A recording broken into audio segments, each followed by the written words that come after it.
Today we are by request of the Dangerlings, because we were a bit stuck on what we were going to talk about this week. So we threw it to the Dangerlings, told them what was in the review pile, and they've asked that we take a look at Fly Free or Die, which has been sitting very near the top of our review pile for quite a while, I can tell you, because it's one we were quite excited about. Yes. Now this is the one that's kind of based on Firefly, that kind of idea, isn't it? Yeah. So this is how it's been sold.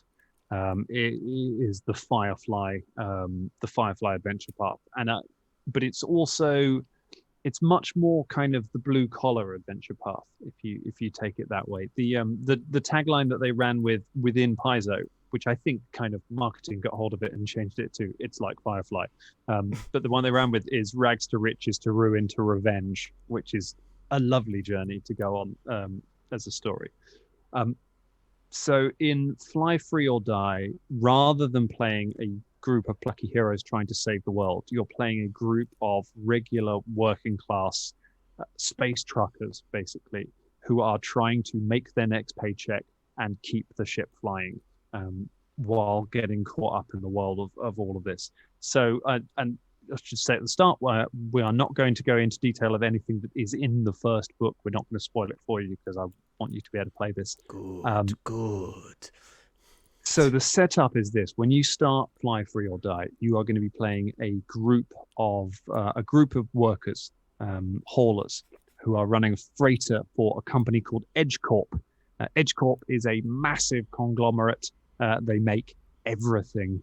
They ship weapons, they ship equipment, they ship anything you need all over the world. They are Space Amazon, and you work for them. You're a freelance crew working for this big corporation, and it's great. The corporation loves you and will give you all of these benefits. They give you a ship. You don't own the ship. The company owns the ship. They'll give you all this equipment. They can take away the equipment anytime they want. They give you a massive bonus if you make all of your deliveries. It's very hard to make all of your deliveries, and almost anything can result in you not getting your bonus, and so you don't make any money.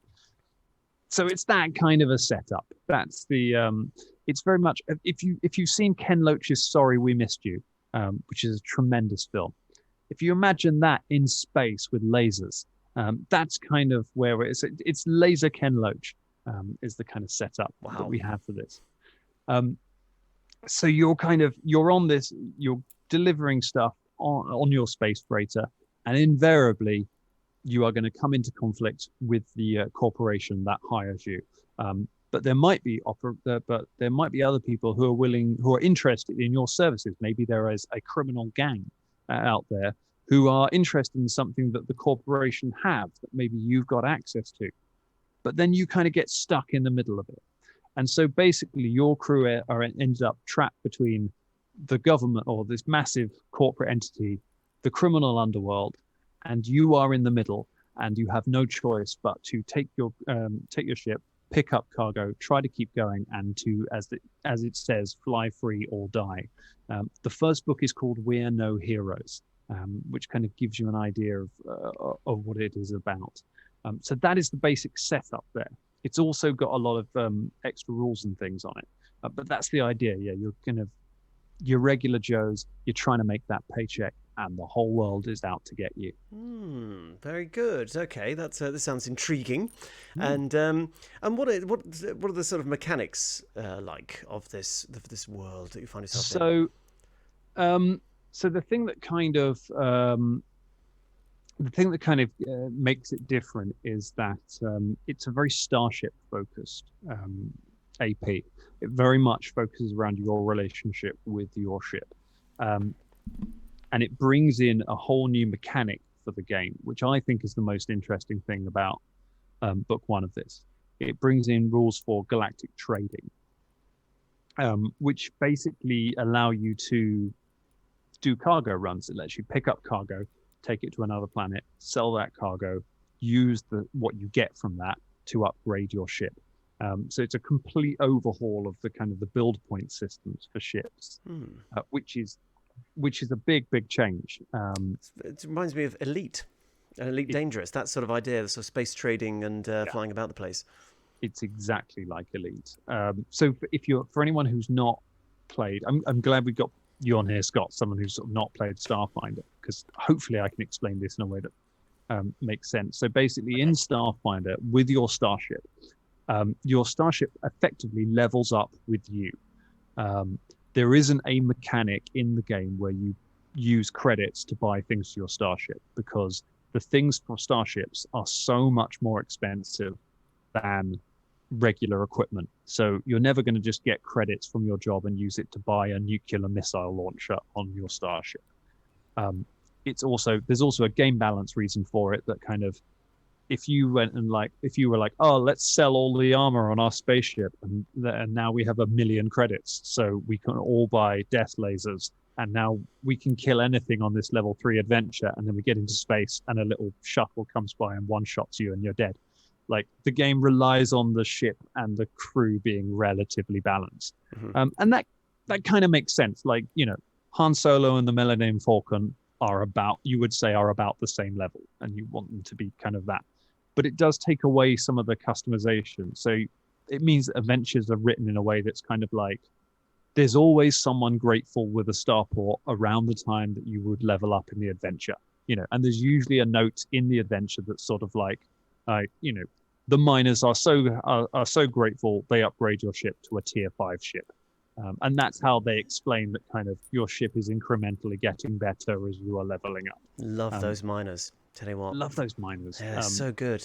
I could just imagine a group of them just standing around your ship with like space pickaxes, just whacking it, being like, "Yeah, we'll just upgrade it, mate. Yeah, it's gonna be great." But it works for it's a bit like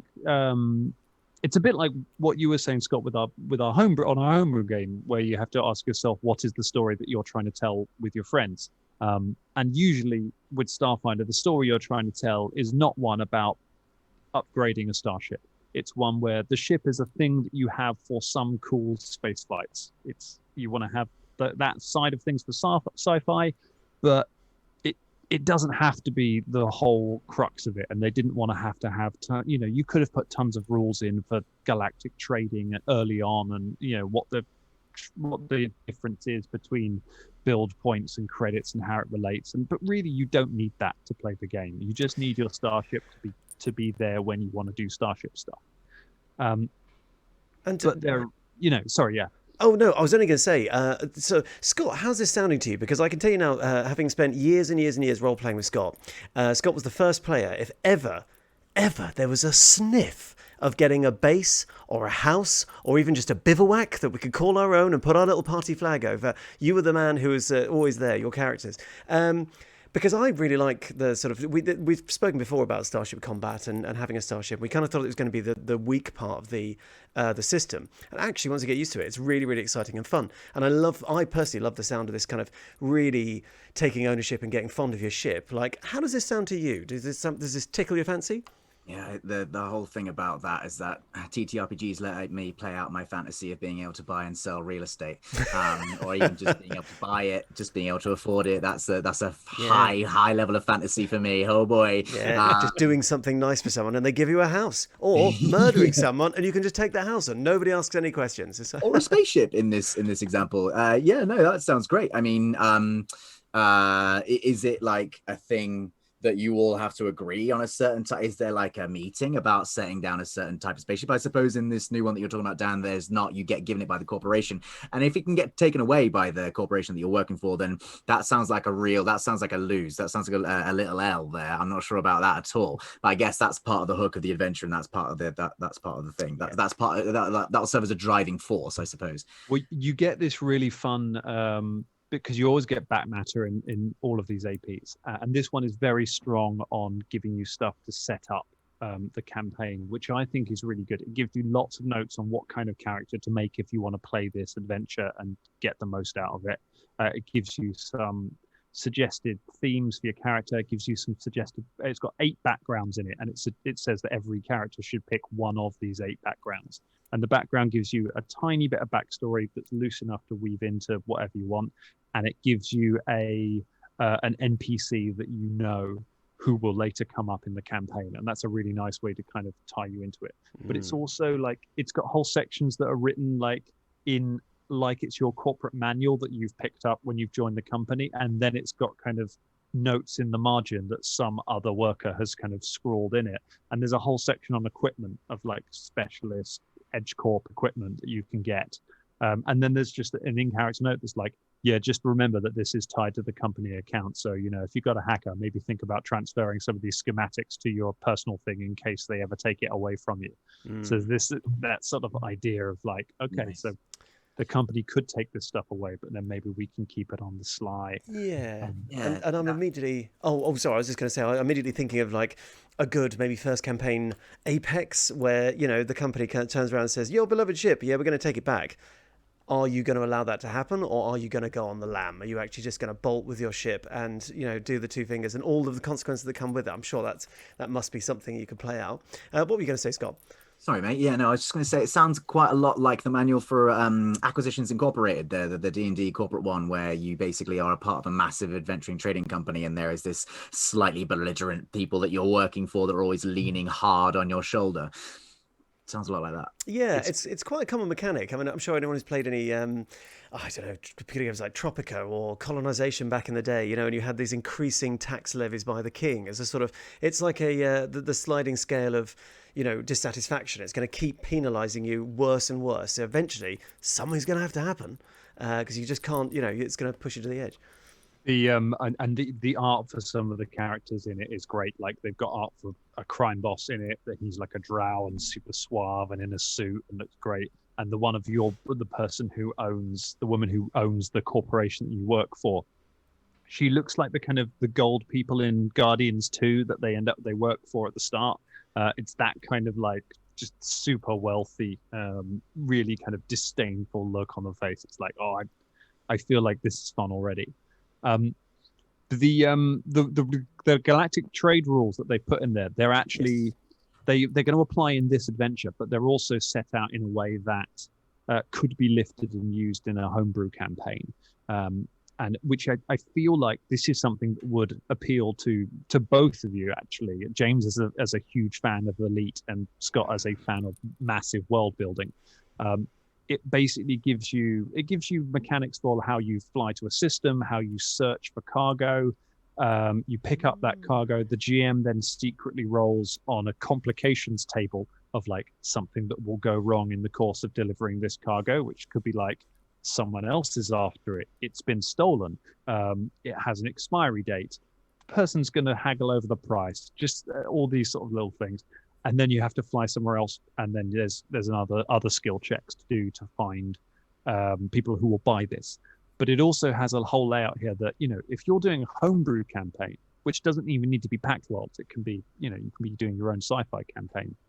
You've got everything you need here to basically build the economy of this galaxy and have like, okay, this planet makes weapons, but they really need food. And they're at war with this planet, and this planet has lots of food, and these guys want guns because they're in a rebellion. And so it very easily helps you kind of set this whole thing out that if you're the kind of person that when your players touch down on Zagmire 3, they want to be like, okay, what can we pick up here? You can get your notes out and be like, there's cargo here that you could get. Nice. So yeah, so it gives you a little sort of like a main vein, is if you like, of all the like conflicts and like lines that are drawn politically in the immediate area. So within a quick sort of glance, you can be like, okay, I can build like a little galaxy off this. How does it, Dan? How does you've got to look at it? How does it? Could you actually run a game of Firefly? Could you do it? Is it the setting to give it to you? I think you can. You're going to need a specific kind of player because it's a mini game in itself, this trading game. Because after a certain point, it is picking up a thing, taking it somewhere else, and that's fun for a bit. Yeah. And it can expand beyond that because you use build points to buy. You don't get build points automatically when you level. You use them to buy cargo. You sell the cargo. You get more build points. That is how you upgrade your starship. And then there's a whole host of other things that you can spend the build points on. So you can hire agents on different planets who will basically search for deals for you and set things up. You can spend it on living a luxurious lifestyle. So whenever your crew land on a planet, they all stay in 5-star hotels because you've got all of this stuff. The other thing is you can buy additional ships and start building your own trading empire and basically have NPC ships making trading runs for you while you're off adventuring, and then you pick that up. And that kind of gaming seems like something that will fit in quite well with Horizons of the Vast, which is the AP that comes after this, which where you build a kingdom basically, and you build a space colony. That sort of thing seems quite fun. And having played a quite involved game of Kingmaker, where you are setting up trading routes and have people kind of doing stuff for you in the background, and then you come back to the city and you've got some gold waiting for you and stuff.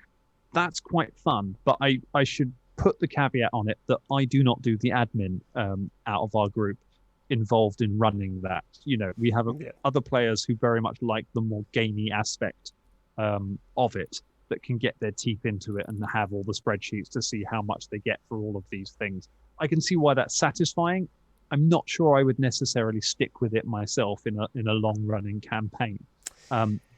Yes, that's a specific sort of campaign, and I was really excited to hear that they've got these functionalities in there, because I think that a canny GM could definitely interweave like a couple of standard runs where maybe a couple of things go wrong. You maybe get attacked by bandits on one. It gets a bit of a trouble tracking down the cargo, and then you get something that's a bit out of the ordinary that you go and do a little quest. Because one of the things that I find quite maybe it's just the kind of player I am. Sometimes it gets a little bit tiresome that every time your party has an interaction with somebody, it's the epic quest, or you've got to go and do this. It's like, it'd be quite nice just to be like, cool, what are we going to do now? I don't know, we could pick up some cargo, we could, do a little run, we could go and search an asteroid belt for some minerals, and just have these things to sort of, just build up a bit of downtime, a bit of team building, and then hit with something, a bit more out there. So, that sounds really exciting. I think that side of things is one of the things that makes me quite excited about the adventure path as a whole, is that it really does deal with morality. It gives you some notes on alignment to begin with, but alignment is whatever you make of it, and I know we tend to abandon it after character gen. But what it does do is it says that morality is going to be a big thing during all of this, because you're not heroes. You're not trying to save the galaxy. You're trying to live paycheck to paycheck, but you are going to be presented with choices, and often the right choice is not the easy choice. If it's a case of, do we give this money to this guy so he can feed his family, but I need to feed my family, and if we don't put fuel in the ship, how do we take off? There are going to be these kind of choices that are all the way through it, and if it plays out the way it's said, these choices impact later on in the game. So you're going to meet, if you screw people over in book 1, you might meet them again in book 6, and that there will be ramifications for that. That's really cool. So I think that's really fun, and I like the idea that I like taking the MacGuffin of saving the world out of the way, because that becomes it becomes a particular characteristic of adventurers, because you have the casus belli to do anything if you're trying to save the world, and that takes away a lot of moral choice, because ultimately there's an element of the greater good, and it's like, well, I know we are robbing you, but we need this sword because we're going to kill the evil fart dragon, and if we don't do that, then he's going to fart on your crops. So ultimately, we're the good guys, even though we did it to serve ourselves. So I quite like taking that away and being like, oh, no, this is your choice, and what you do affects other people and affects you. I think that's a really interesting way to play. Yeah, absolutely. I mean, I suppose the analogy would be it's the BioWare way, one way, sort of the Mass Effect good and bad, and then you've got the Witcher way, the other, which is just shades of grey. Yeah, you help somebody in the first instance, turns out they're a witch.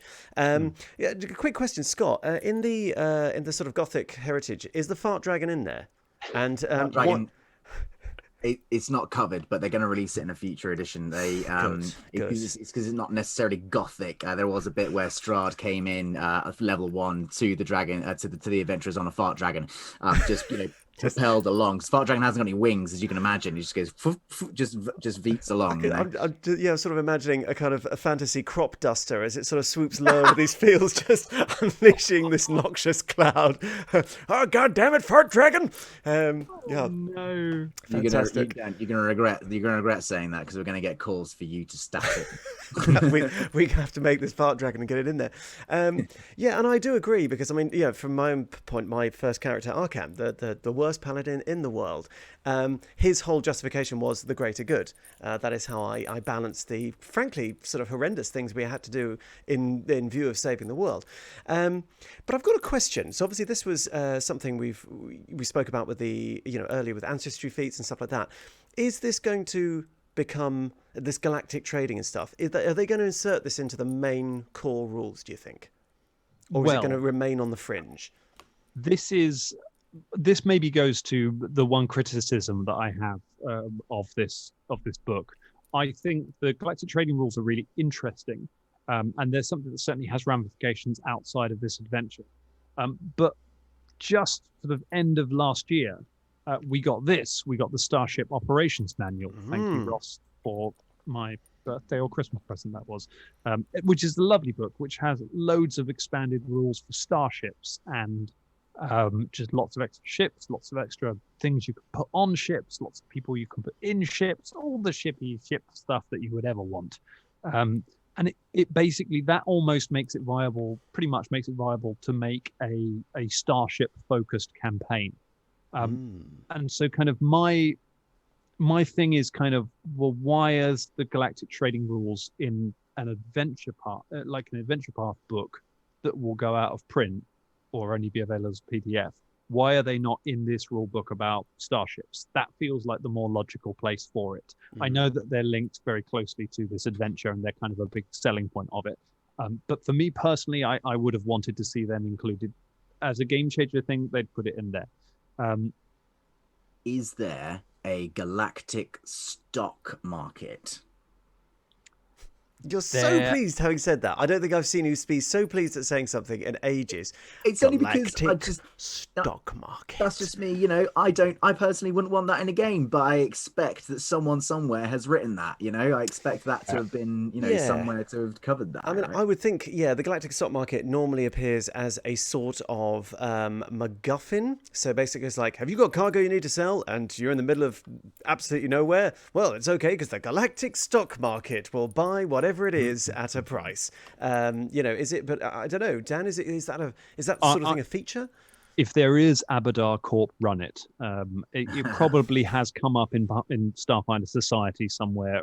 I'm sure that some of our avid players of that will have encountered it because Abadar Corp are shady as anything for the corporation of a lawful good god.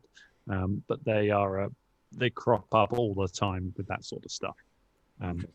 Interesting. It is that in this AP you are making deliveries to people who want it, rather than having to make deliveries and then flee from someone's house or be chased out of their neighborhood because you're not wanted around here, that kind of thing. Or maybe that comes into it. I think there will be, because the trading in the adventure path will probably be more closely tied to the adventure itself. So I would imagine you're going to get much more sort of Firefly-esque setup things where you have to deliver something to somebody who maybe double crosses you, or you get involved in a power struggle as part of that, and then your downtime will be spent doing more of the sort of the free-form trading. But that's really up to the GM of how you want to do it. I'm sure you will get plenty of mileage of kind of throwing things over people's fences and running off. Which is what happened to your webcam, isn't it, James? That's how your webcam got to Yes, it was. Yep, I was there, went out in my garden, and my husband was like, "Is there a parcel in the middle of your sort of front garden?" And it was, and the gate's quite a distance from the front door, and he'd managed to get it nearly sort of halfway. So that was a really good, powerful throw that guy had. Cheers. I'm really, you're right. I do love the mechanics of this. I think it sounds really exciting because already, I'm thinking, you could set your players up. Okay, you've got this cushy trade deal. These guys, they really want this iron ore or something like that. You're like, yes, sweet. And then you get there and they're like, oh, sorry, actually, the order's been fulfilled. And you leave your players with a ship full of iron ore that then they can't really sell. And so they've got to try and think creatively and maybe sell at a loss. And they're like, God damn, this is going to be, we're going to make some credits and buy a new missile launcher. And now we've bust out, basically, and we've lost credits. And there's loads of stuff you could do to make it. Because I think it's always fun when you're a little bit close to the edge. Games are often the most fun when you're starting out. It's a bit like, ooh, you're really saving every gold piece you've got and, trying to make use of stuff. Whereas when you've got a massive, great big ship and you've got billions of credits in the bank, you're a bit like, nah, as you said, consequences mean less. But I'm really excited about it, and I can tell you there's quite a lot of love for this already in the chat. Steph is calling for a club, live free or die, and Candice also is very excited about it, and I'm it sounds awesome. Quick question. Yes. Only a very quick one. Now we've got Stu, who, if you don't know, he's a huge Trek fan, and very, very, respect. Trek is great, and he asks, "Is there a Starfinder version of the Ferengi?" Starfinder version of the Ferengi. So the Ferengi, if I'm getting right, they're the very mercantile, aren't they? Scott, you probably know more about this. I know the Ferengi.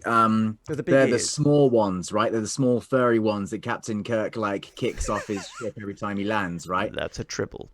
No, the Ferengi, I believe, are the ones with large ears. I can see Stu's just sitting there going like right now. Just how can you not know the Ferengi? Isn't the Ferengi the one that Luke Skywalker milks in The Last Jedi? Yeah, it is the purple milk of the Ferengi, a very, very popular trade resource actually in Starfinder. Yes, nice. Lacto Ferengi. Well, that's Stu will never speak to us again now that we've done that. But I guess, well, actually, that's something we haven't really spoken of because, there are lots of races in Starfinder, and it could be quite interesting to have sort of, different explore avenues with that. Different people cropping up and doing different stuff. Yeah, there's certainly a lot of you'll certainly meet a lot of interesting NPCs in it, and I like that everybody gets a prominent NPC that is linked to their backstory, because it allows you, as if you're stuck out in the vast and you're trying to sell your shipment of guns, it means one player's character can legitimately say, I know a guy, and it be tied to the plot and it actually have an outcome, which I think that's quite nice. I think it just gives people agency they can use later on.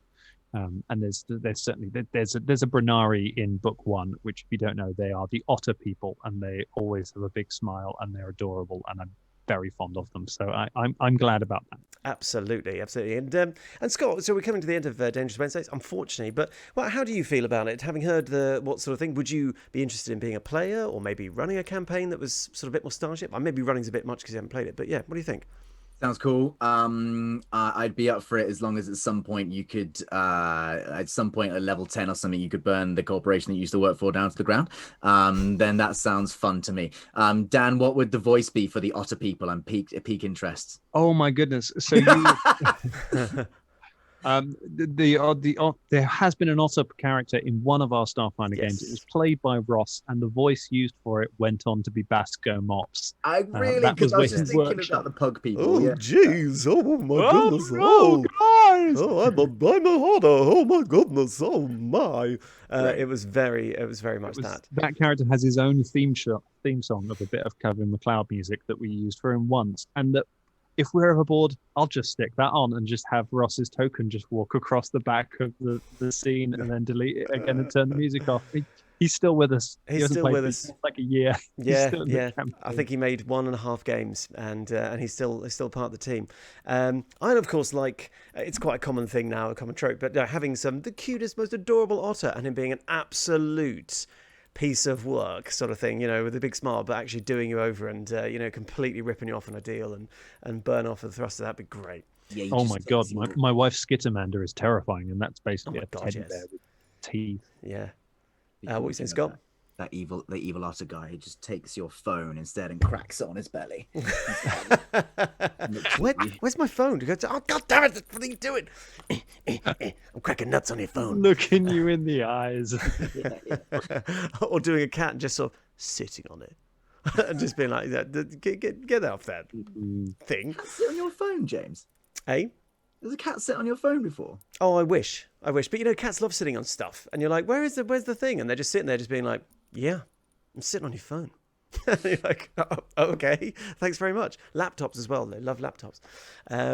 Well, that sounds great. And just remind us, this is Fly Free or Die. Fly Free or Die. I feel bad because I'm burying the lead of one of the things I'm personally most excited about this adventure path, which anyone who has run Starfinder or Roll20 will be excited about, which is the map pack that you can get alongside it, which gives you PDFs of the maps that you can import into Roll20, because Paizo still aren't they haven't got the deal in place to make all Starfinder adventures automatically on Roll20 like they do with Pathfinder ones.